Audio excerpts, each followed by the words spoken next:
In this video, we will see how to perform the virtual experiment. Okay, and basically we have to cover the virtual experiment on Newton's ring. So for that, you can come up to this point, physical sciences. Okay, home physical sciences. Then you move down, and then you see this category of laser optics virtual lab. And there in this category there are so many experiments are there. In this, you there are two Newton's ring experiments. One is there for refractive index of liquid, and the other is Newton's ring for wavelength of light. So we are going to explain this Newton's rings wavelength of light experiment. So let me click on that. So this web page will open it up. Okay, here is the complete address also, so one can see that. And below that, if you go down, okay, and these are the tabs basically we are having. Okay, theory, procedure, self evaluation, simulator, assignment, reference, and feedback.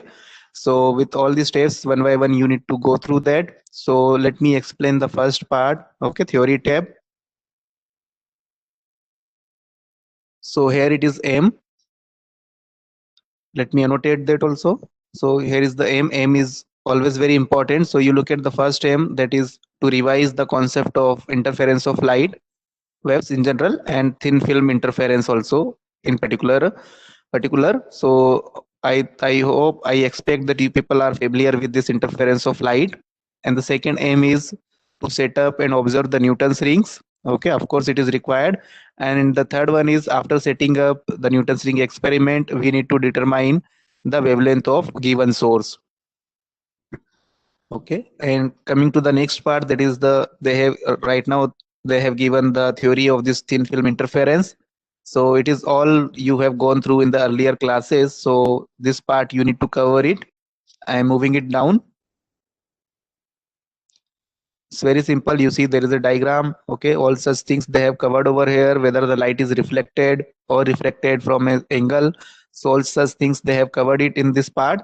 And there you see again, this is the important point. Okay, so let me annotate one more time. Yeah, this one. So this is the formula or criteria for the constructive interference, and this will be the formula or requirement for the destructive interference. So one can always select constructive destructive interference, since this particular experiment is having both such interference pattern. And let me remind you one more time that this Newton's ring experiment is working on the principle of interference of light. So let me come it down. And here again they have explained the thin film interference, okay, with the films of varying thickness. That's why we are obtaining the Newton's rings. And this setup, you see, it is a very general setup. It is not the complete setup of Newton's ring experiment, but the basic things they have covered over here. So you see you see there is a plano-convex lens whose upper surface is plane, lower one is the convex. On the screen you can see, and below that there is a glass plate or slide you can consider that is there, like in this part of thickness T. And if you remember carefully, if you see on the screen, then there is a difference between this plano-convex lens and then this slide or this glass plate. Not difference, but basically one can say that there is a gap between these two. Okay, so this particular gap, let me remove out everything. So this gap from this to this point, okay, either on the right hand side of this part or maybe on this left hand side part up to this. Okay, so this gap is there, that we are knowing as a air film gap. Okay, and we need to find out the thickness of this also in certain cases. So one can find out always. And here they have considered the incident ray. Okay, and how this incident rays like ray 1, ray 2 are coming out, because all such things are happening with the help of whether the light is getting reflected or refracted. Okay, so these are the general principle which you people might be aware, in which case a reflection will be happen and which case a refraction can be happen. Okay, so you just go through the theory part in more detail, which is there. Okay, so now coming to the some few important points, they have covered it over here. So central dark spot. Okay, so this also we are going to discuss when we are going to perform the experiment, but it's very clear when the contact point, okay, of the lens, okay, plano-convex lens and the glass plate. So at that point, if both are matching, let me draw it one more time. This is your suppose glass plate, and the lens will be like this. So at this center point, all these lens and this glass plate is in contact, and because of that, at this point, at this center, light cannot be reflected. So if light cannot be reflected, that means you will not see the constructive interference. So basically it will be destructive interference only, and because of that you see the dark spot at the center. So that's why they have written central dark spot. But as soon as you move away from this, either from the right hand side or from the left hand side from the center, then you see this air thickness is getting increased. Okay, and because of that we are able to see the alternate rings of dark and bright fringes.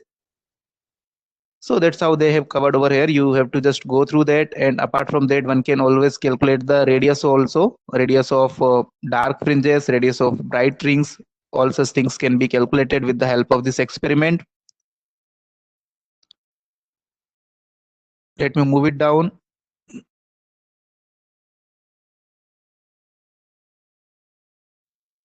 So here this formula is there. Let me annotate one more time. So this one. So this is the task of this experiment, that you need to find out the wavelength of monochromatic light, which is given by this formula. We'll discuss what is this dm plus p square minus dm square. Basically, let me tell you that m is the number of ring. Okay, p is the interval of rings. Suppose if you are taking the readings of 10th number ring, 12th number ring, 14th number ring, 16th number ring, then the value of p will be 2, because you are taking the rings readings of rings in the interval of 2. So p value will be 2 in that case, but it is not always fixed. You can change it, the interval, accordingly your readings will change it. And at the end you see it divided by 4pr. P is, as I said again, the same thing, interval, and this r is the radius of lens, and d square, d is basically the diameter, so diameter of that ring. So d square is basically the square of diameter. Okay, so all such things they have written over here again for your understanding. So this is how this theory part you can complete. Now you can go to the procedure tab. In the procedure they have given this performing of real lab. Okay, how to perform in the real lab. So you just go through it carefully. Okay, all such things we are going to cover in virtual also. And now they have given this performing the simulation part. Okay, so you go through it again. Components also they have given. There are few other help also they have provided over here. So let me go through it. There are few variable parts. Okay, this medium, etc. You can select it. Radius slider is also there, and then this wavelength slider is also there. So that you can change the wavelength something. Okay, so these are the variable part, and other things are the measurement regions. So you just go through the simulator, so then you will be easily recognized all such things. Now if you go to the procedure part for performing the virtual one, so you see all such steps they have given. Click on the light on button, etc. You just go to that. Remember this fixed point or fifth point, that is this crosswire point. Okay, so you need to place at higher readings, okay, endwise, and then you can come to the center, or vice versa, whichever way you like. You can just go through that. So you just go through the procedure carefully to understand more. And here is the observation tables in this part. So before taking the readings, you must know what is the least count. Okay, so for the least count, you can always write it down over here. Okay, same way they have given, since there are two scales, one is the main scale, you see, the second is the vernier scale. So for both the scales, you need to write down the least count first. And how to find out the least count? So they have given the formula of this also over here. Okay, so one can also find out with the help of this. So you find out and write down the answer over here, and then this is the table you need to make. So let me annotate one more time.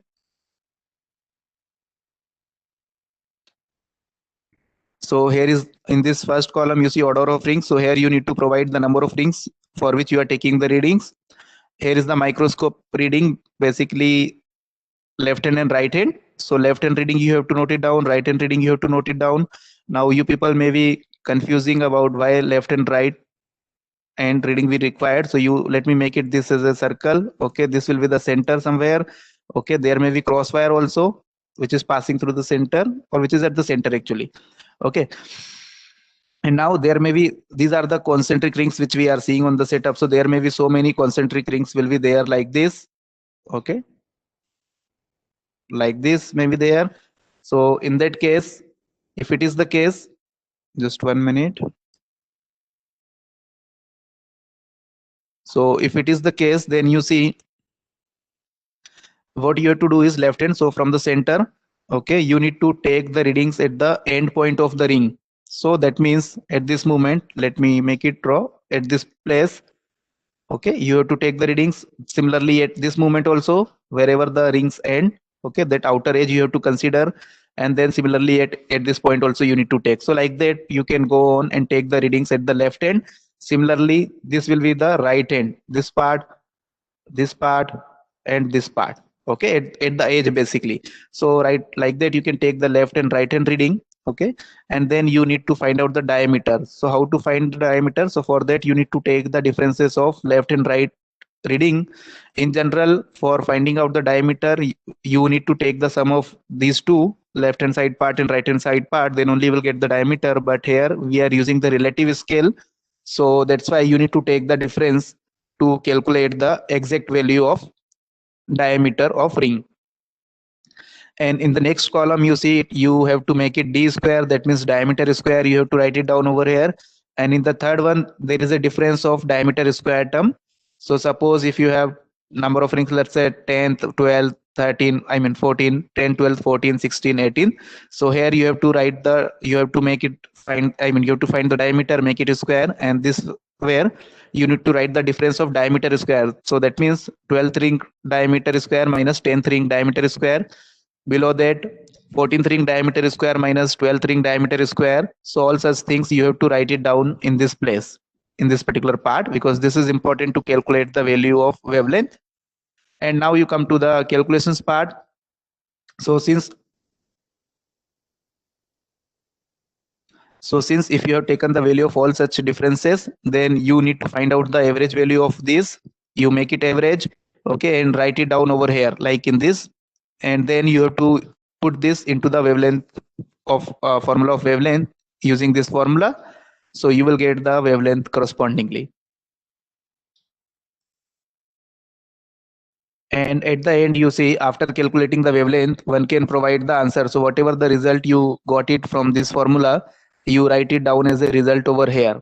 Okay, so that will be your wavelength for a particular given light. Okay, the answer will be nanometer. And that's how this procedure part is also complete. Now come to the third tab. Okay, that is self evolution. So in that case, again, if you have gone through the theory and procedure in proper detail, then you can select the correct answer as per your choice. Okay, and then submit it over here to find out whether you have understood the practical in proper depth or not. And then you go to the fourth one, that is the simulator. Okay, so some of the people may face some difficulties over here because directly this screen will not come up. So you need to allow the flash player so that this screen will be visible.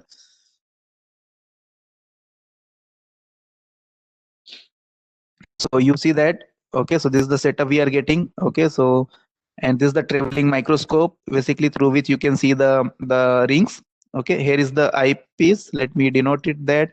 So this is the eyepiece through which you have to see the rings. Okay, since you cannot come and see to this part, it's a virtual one, so this part is highlighted over here. Okay, so in this box you can see the outcome, and these are the buttons you need to press to move it up and down this particular eyepiece. So these are the buttons you need to use, and these are the buttons to use for traveling this microscope left and right. Okay, so that's why these two buttons are going to play a very important role. Now coming to this, yeah, over here. So first, to make it on, you have to click on this button light on, so that this light will be on, and then you have to select the medium. So whichever medium you like, you can select it. I am selecting the air.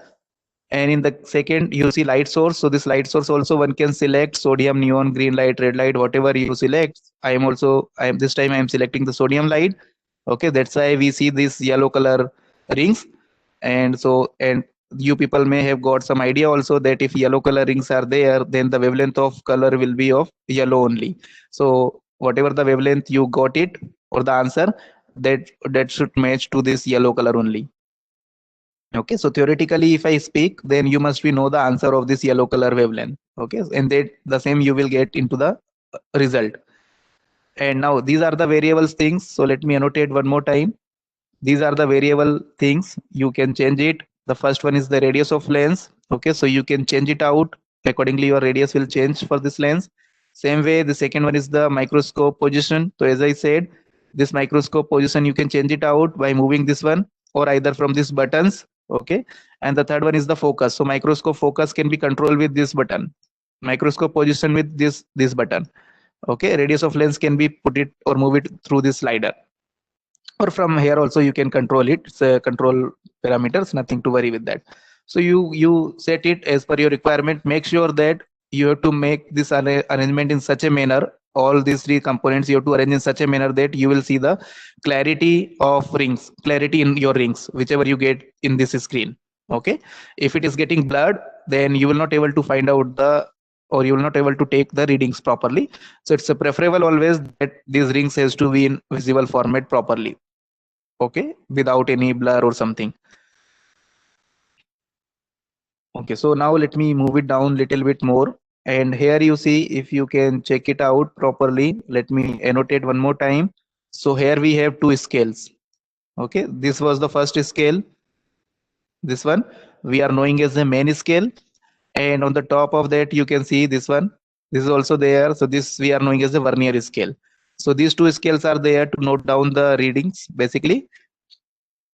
Okay, and before going to take the readings, you must know the least count of this main scale as well as for this vernier scale. Okay, so how to take the least count value? It's again very simple. So you look at this scale. So now you can see 3 to 4. These numbers are there. So this one is the main scale. Okay, on the top you see this one is your vernier scale. So first let's talk about the main scale part. So here you see 3 and 4 numbers you can see. So that means this interval will be there, okay, in centimeter. So this you consider as 1 centimeter. Okay, and in this 1 centimeter interval you count it, how many number of, let me make it clear.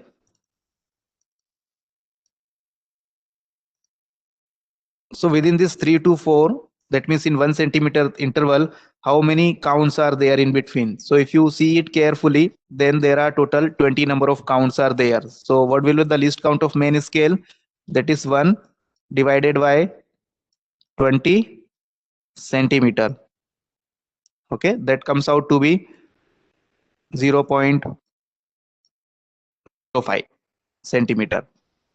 So that will be the least count of your main scale, because it has 20 number of intervals in between 1 centimeter count. Okay, so that's why you get the least count value is 0.05 centimeter. And similarly, now you need to find out the value of this vernier, least count of this vernier scale also. So for vernier scale, if you look at carefully, so if you go through the formula which is there in the theory or procedure part, okay, so it's very clear. You see the total number of counts in this scale over here. Okay, so 50. So how to find the least count for vernier scale? Basically, it depends on the least count of main scale, because this vernier scale is the secondary scale, main scale is this one. So you have to take the least count of your main scale, that is 0.05, which recently we have calculated, and then you have to divide the total number of intervals which you see on the vernier scale, that is 50. Okay, unit will be centimeter, which is going on. So you see 0.05 divided by 50 centimeter, so that comes out to be 0.001 centimeter. So that's how you can find out the least count for vernier scale also. So this will be the least count of vernier scale. Okay, so now we are ready for taking the readings. Let me remove it out. Okay, so here it is. Since it is already set everything, and you see, let me show you where is the crosswire. So you see this part, you look at this circle, In that you see this is the central line, okay, vertical one, and this will be the horizontal line which you see, okay,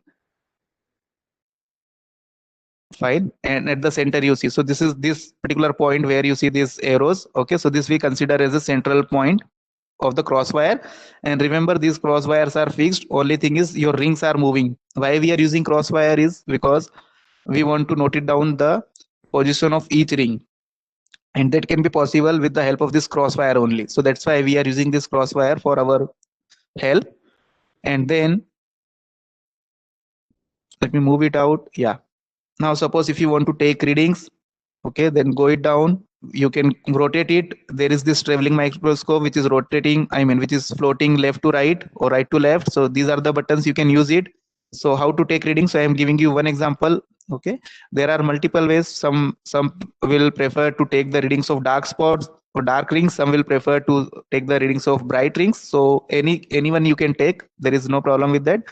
And here you see in this circular part, that both dark ring as well as these bright rings are appearing, okay. And if you remember, I told you that at the center there is a dark spot. Now you know the reason. I told you why this dark spot is coming at this point.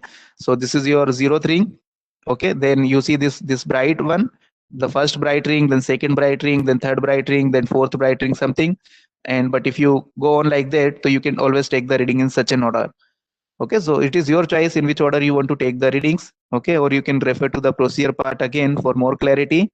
And suppose if I want to take the readings at this first ring of this bright one, okay, so how to take, so you need to consider the outer edge of this bright ring. So let me move it right now, it is at center, so I'm moving it towards left hand side, okay. You see your rings are moving, okay, again.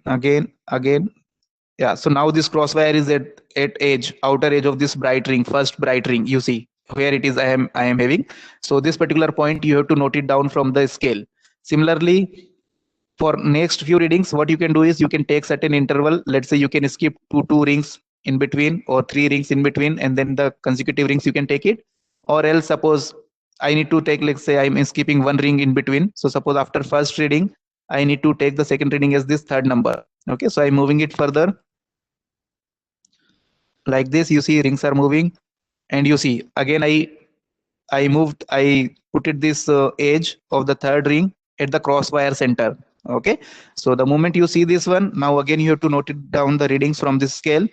Okay, so these are the scales you need to follow. So you see how many numbers it have been come out over here at the starting, at the beginning. That number you can note it down, okay, count also. If possible, then you can multiply with the list count. If you're not able to calculate directly, then you see how many counts are there, and then you multiply it with the list count, so one can get the main scale value from this. And similarly for this also, you see out of 50 counts, which count is exactly coinciding with the this main scale count. Okay, so whichever counts you see which is exactly coinciding, so that will be the value of this particular scale. Suppose for example, it is not, I have not seen, but if you consider, let's say 24th numbering is matching, then 24 multiplied by the list count of this, okay, so that comes out to be 0.024. That will be the reading of vernier scale. On the main scale also you can check it out, somewhere it is less than 2, but how much it is, you can go through that always and find out the main scale reading. At the end you need to write the sum of main scale reading plus vernier scale reading, and that will provide you the one reading, total one reading. Okay, so like that, at least 5 to 6 left hand side reading you can take. Same way you can go for the right hand side also by moving this button. So let me move it down. Okay, so if you move this button, then you see rings are moving to the opposite side. Okay, same way by which you have taken the reading for this end, you can also go for this and take the readings like this manner. At least 5 readings from left hand side, 5 readings from the right hand side, same ring which you have chosen. Suppose if you are choosing 1, 3, 5, 7, 9, then for that left hand as well as right hand also you need to note it down, and then you calculate everything, put it in the formula, put it into the table, and come out with the answer which you may have. So that's how this practical is working. Now after that you can go to the assignment part. In the assignment there are so many numerical strings they have asked, so you need to find the answer for each, find it correctly, And if you go to the reference tab, there they have considered all such references. You can see it out, as well as they have given some web link also. So you just go through that for more understanding about the practical.